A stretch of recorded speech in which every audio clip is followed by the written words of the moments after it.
이상민 행안부 장관이 쿠데타 세력에 빗댄 특정 집단을 구체적으로 지목했습니다. 이 소식으로 뉴스룸을 시작합니다.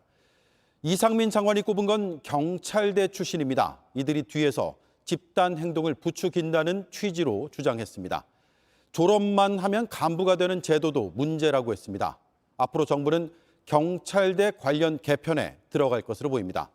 문제는 이 와중에 소수의 경찰대 출신과 다수의 비경찰대 출신을 나누려는 의도도 엿보인다는 겁니다. 첫 소식 임지수 기자입니다. 이상민 장관은 오늘도 거침없었습니다. 어제 구체적으로 밝히지 않았던 특정 그룹은 경찰대 출신을 말한 거라고 명확히 밝혔습니다. 언론에 등장하시는 분들은 다 경찰대 출신들이더라고요. 특정 출신들이 집단 행동을 하는 것처럼 보이는 것은 대단히 적절치 않을 것 같다라는. 이 장관은 오늘 윤석열 대통령에게 경찰대 출신이 우대받는 체제를 손봐야 한다는 내용을 업무 보고했습니다. 특정 대학을 졸업했다는 그 사실만으로 자동적으로 경위로 인간될 수 있다는 그런 것이 좀 불공정한 면이 있다고 생각합니다. 이 장관은 최근 꾸준히 경찰대 중심 체제를 고쳐야 한다고 주장해왔습니다. 경찰 수뇌부의 95%인가 93%인가가 경찰대 출신입니다. 그런 고위직에서 인사를 BH하고 협의하면 당연히 다 계속 경찰대 우선으로. 여당도 경찰대 공세를 지원하고 나섰습니다. 전체 경찰의 3% 정도밖에 되지 않습니다. 과연 그분들이 전국 경찰 13만의 입장을 대변하는 것처럼 이렇게 보여주고 있는데. 경찰 내부에선 경찰대와 비경찰대 출신을 갈라서 줄 세우기를 시도하려는 것 아니냐는 해석이 나오고 있습니다. 경기 지역 한 경찰관은 실명을 내걸고 토론회 추진을 특정 집단 출신의 모의, 쿠데타로 언급하는 걸 보고 이분의 상식이나 생각이 궁금해진다며 경찰관으로서 모욕을 느끼게 된다고 썼습니다.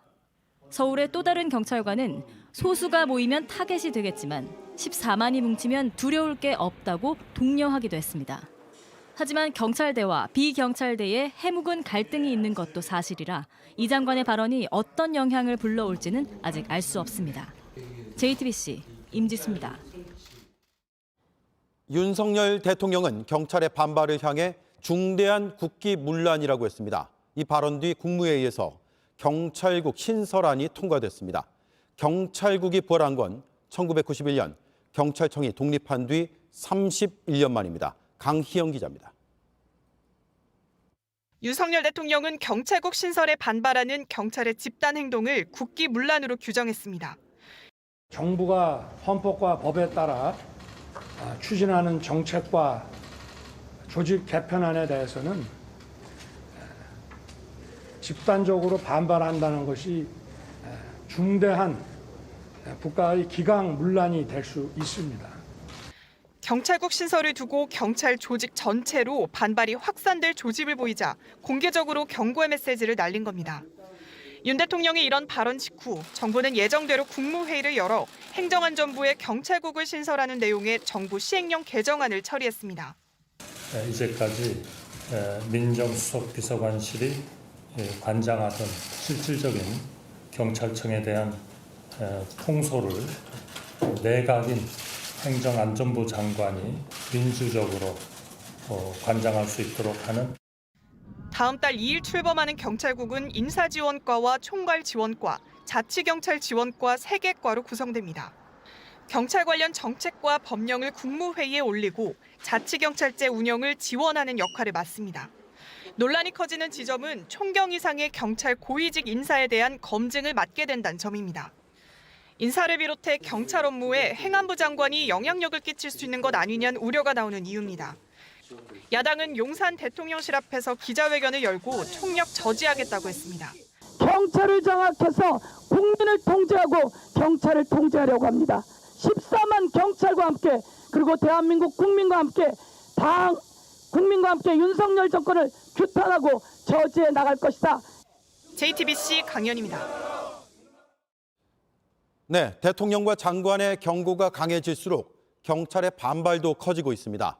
일선 경찰들 사이에선 14만 경찰 전체가 모이자는 제안까지 나왔습니다.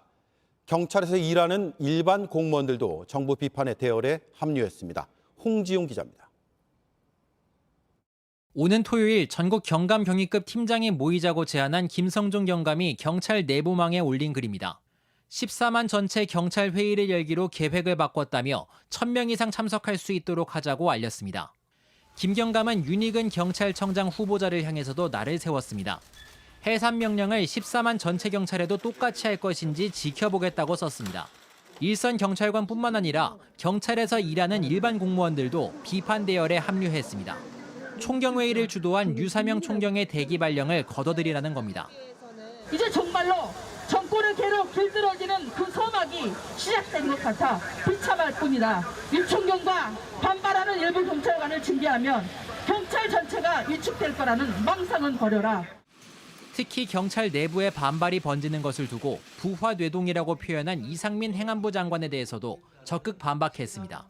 부화뇌동을 할 만큼 누가 선동을 한다고 해서 이 조직이 많은 인원들이 이렇게 되지는 않습니다. 공무원들이 입 다물고 가만히 있어? 예전에 히틀러 같은 사람을 원합니까? 경찰 직장협의회는 1인 시위와 대국민 홍보 활동에 이어 행정안전부의 경찰 장악을 반대하는 입법 청원 운동에 나섰습니다. 직협은 오늘 하루 동안 10만 명 넘게 청원에 서명했다고 밝혔습니다. JTBC 홍지용입니다. 자, 여기서 바로 이상민 장관의 쿠데타 발언을 팩트체크하겠습니다.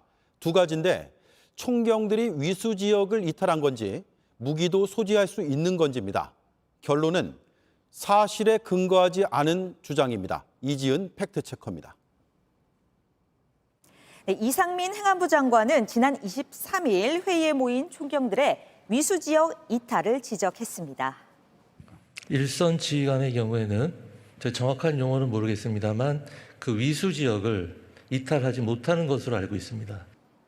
네, 위수 지역은 군에서 한 부대가 방어를 책임지는 구역을 뜻합니다. 외박이나 외출을 해도 위수 지역을 벗어날 수 없다고 알려졌죠. 하지만 경찰 관련 법이나 규정엔 이런 위수 지역이란 개념이 없습니다. 네, 근무 시간이 아닐 때 2시간 안에 복귀하기 힘든 곳에 가려면 기관장에게 신고를 하란 복무 규정은 있습니다. 총경 모임 주최 측은 참석자들이 이 신고를 마쳤다는 입장입니다. 사실 위수 지역 이탈 금지는 군에서도 사실상 사라진 개념입니다. 2018년 군 적폐청산위원회가 기본권을 과도하게 제한한다는 이유로 폐지를 권고했기 때문입니다. 지금은 평화로운 그런 시기에 갑자기 군에서 사용하는 위수 지역의 개념을 무슨 근거로 적용했는지 징계의 정당성에 근거를 찾으려고 하는 다소 궁색한 모색이 아닌가. 네, 정부와 여당은 경찰의 무장 가능성도 문제로 꼽았습니다. 경찰은 물리력과 강제력, 심지어 무기도 소지할 수 있습니다.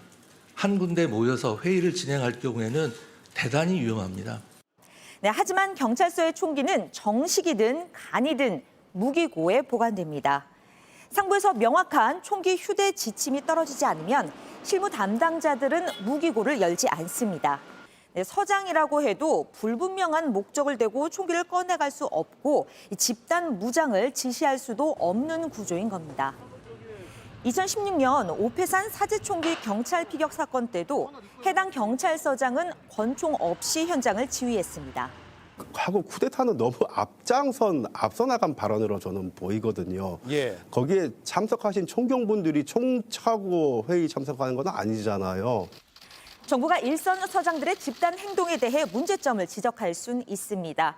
하지만 군에서도 사라진 위수지역 준수의 개념이나 현실적이지 않은 무장 가능성을 언급하며 쿠데타 모의로 규정한다면 오히려 경찰의 반발만 키울 수 있습니다. JTBC 이지은입니다.